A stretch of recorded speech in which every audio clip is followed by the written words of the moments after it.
everyone, my name is and today, nursing. Hello everyone, my name is Jay, and today I'll be the next edition of Masion Mystery. So let's read.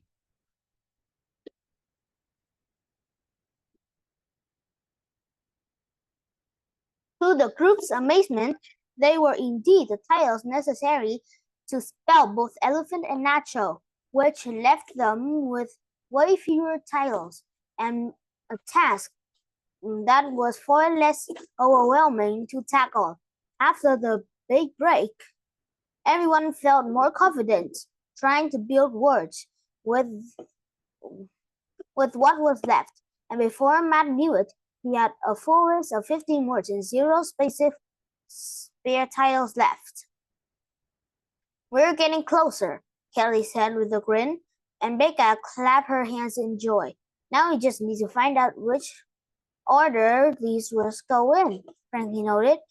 Everybody else started throwing out suggestions, but Matt blocked everything out and stared at the list of words, trying to work out a potential answers without being influenced by the other suggestions. Them, Nacho, Fun Find, and I, Elephant, have some to enter in the house. The word have appears twice. Matt mumbled, and nobody heard him except Beta. Beta, yeah, she said agreeingly, apparently recognizing that she was onto something. I have Elephant and Nacho, he said, and Becca hushed the others so they listened to Matt. Kelly took the words aside and arranged them in the order Matt had suggested, looking at the words and that were left over. She was able to push the message a little bit further to find them enter the house. Frankie continued, reaching forward to grab the appropriate titles to build after Matt and Kelly's bits. And have some fun, make you finish. Daniel stood with his camera to get the entire message in a shot, reading the final form out loud. I have to find Elephant and Nacho. To find them, enter the house, and have some fun. We did it, Kelly cheered, and everybody stood up and exchanged high fives. Great job, Becca said.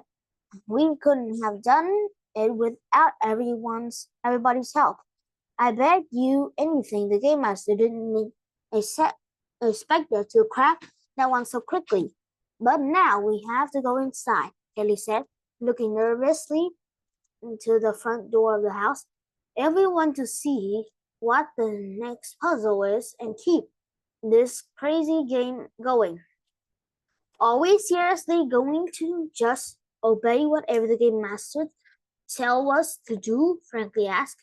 I can't help but feel like it's a bad idea to just was on it there. We have to make you mind them. Elephant and Nacho are in there somewhere, and the only way to figure it out is to follow the clues altogether. Wait, Becca said, a mysterious grin blooming on her face. What if we poured one over on the game master? Becca! Chapter 7, Becca. We should split up, Becca suggested, which caused the group to cast doubtful stares. Kelly twirled her hair around her finger with a confused expression, and Matt raised an eyebrow at Becca. Are you kidding? Frankie said. That's like rule number 1 in a horror movie. Don't split up.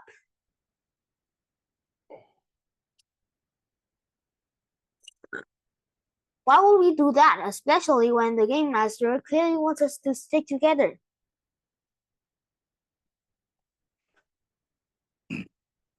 But that's exactly why, Becca explained. The game master wouldn't expect us to split up to search for elephant and nacho.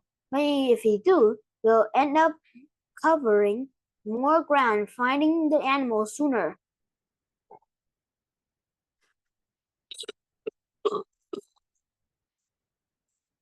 The group was quiet as they thought it over. Becca could tell she almost had them convinced. Nobody wanted to spend any more time here than absolutely necessary. And this would be a way to potentially cut the game in half. Look, she said a little more gently, we know the game, and we know how to trick the game master. Can be. Think about it. Last time we came close to catch them. We are capable of beating the game and figuring out who the game master is. We can do it. Divide and conquer. She was met with little nods, and Becca could tell her friends were finally starting to understand what they was trying to say. All right, Becca, Franklin said with a sigh after the silence. Who should we who should go with who, and who should do what?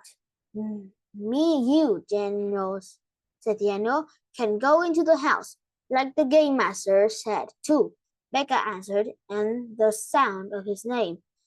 Daniel moved over to stand between Becca and the door to the creepy old house, his camera ready to capture everything. Matt, Kelly, and Matthew, you should go around to the back door and check it out. Matt and I hardly got to look around back there before we heard Frankie calling from the mailbox. Maybe there's something out there that'll reveal a clue about the game master or where they're hiding Elephant and Nacho.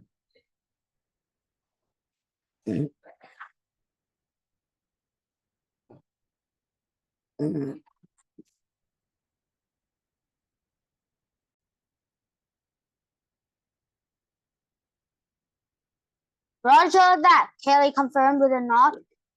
Matt and Maggie started making their way down the porch steps. We'll catch up with you when we can. Let us know if you find anything. Maggie called to Becca as they disappeared around the corner. Be careful, Matt told them, and Becca nodded and offered the thumbs up in promise. Okay, Becca said after the second group was out of sight, turning back toward Franklin and Danny. Are you ready? I can't believe I'm about to see the inside of the haunted house. Franklin said, wonder in their voice. It's like a nightmare. But I can't help but be a little curious. Haven't you always wondered what was in there? Becca thought back to the cold, terrible feeling she'd always gotten whenever she walked past the glowing street or thought about the house.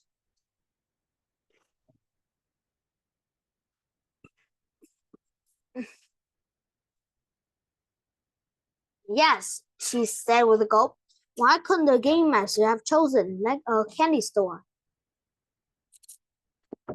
That would be pretty sweet, Daniel said from behind the camera with a little laugh.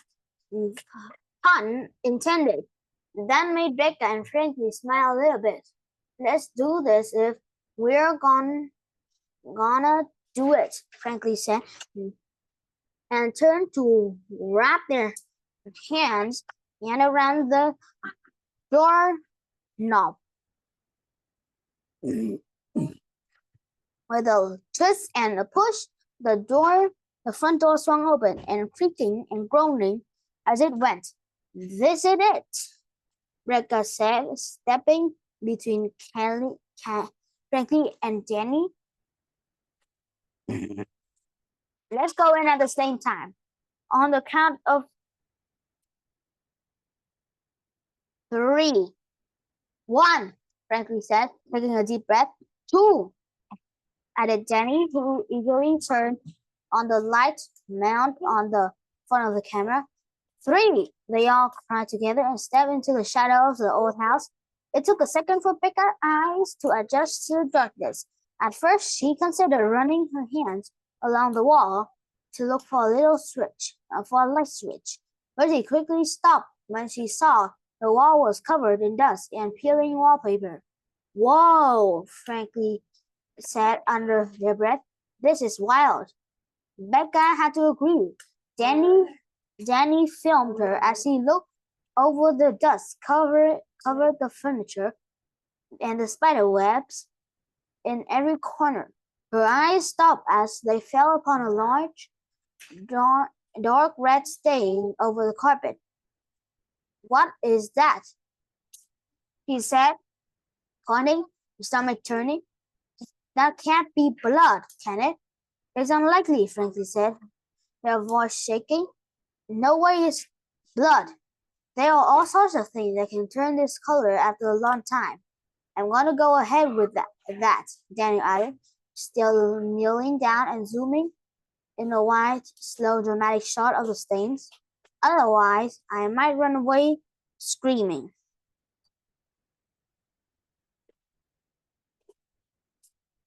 Becca looked around the rest of the room. It was so dark in here, it almost looked like there were shadows climbing the walls.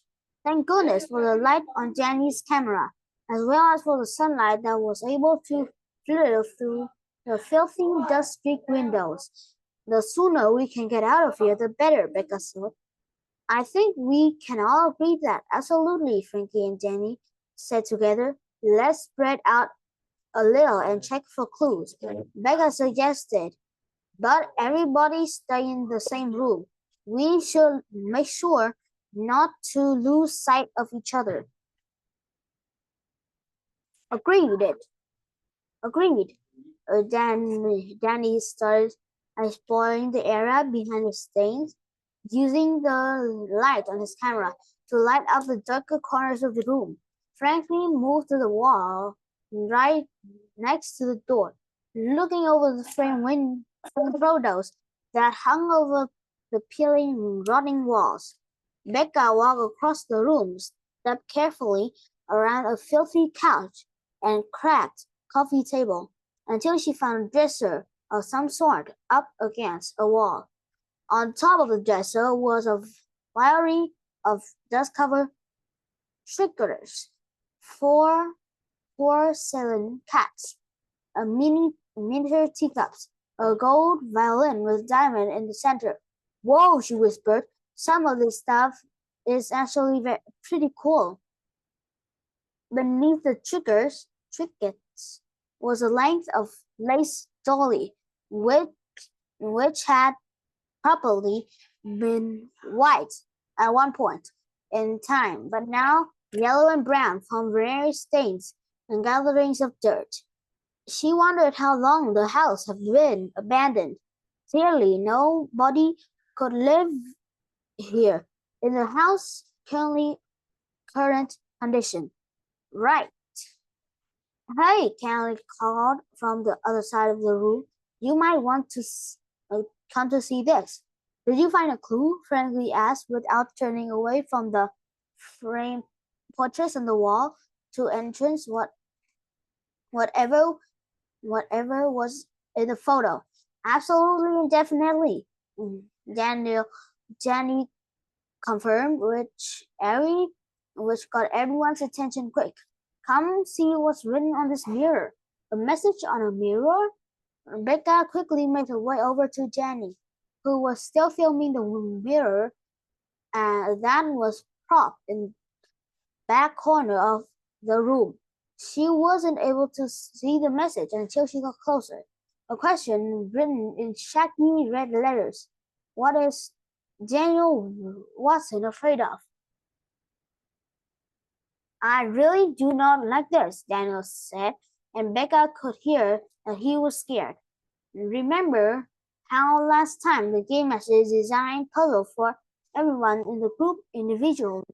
Well, apparently the mine is this time.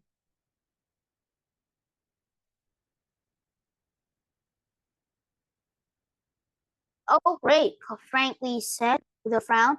They crossed their arms over their chests and chewed their lip while they stared at the message.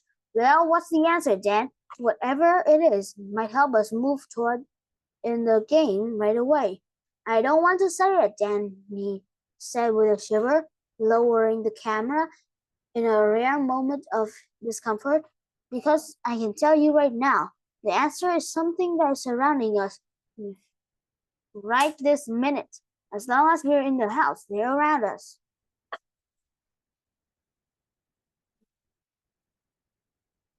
Spiders, Dennis whispered, turning the cameras into his own face. Have you seen how many spider webs there are around here? They're probably everywhere right now. On the carpet, crawling inside the walls, nesting in the furniture. This place is like a spider haven. He flipped his cameras around and zoomed out the various webs that were clustered in the corners of the ceiling to show the proof. Creepy colors everywhere, Daniel said, turning back toward Becca. Becca, what are we supposed to do with that information? I'm not sure, Becca admitted, frowning her brows as she thought it over. The last time the game master left lists for us to find. I wonder if maybe there's something hidden in one of the webs. Heck no, Danny said, nodding very firmly back and forth. There's just no way I'm sticking my hand on a spider web. Yeah, I'm going to go ahead and pass on that too, Frankie said, looking more and more like they wanted to bolt from the house. I'm not sure I can do this, Becca. Becca had to admit that her desire to stick her hand around some dark, creepy spider web was less than zero. I'm not wild about this either, she said, and the friends huddled closer together, looking around. We just need to find Elephant and Nacho and get out of here. Right as she finished the sentence, the still open front door swung closed with a loud boom.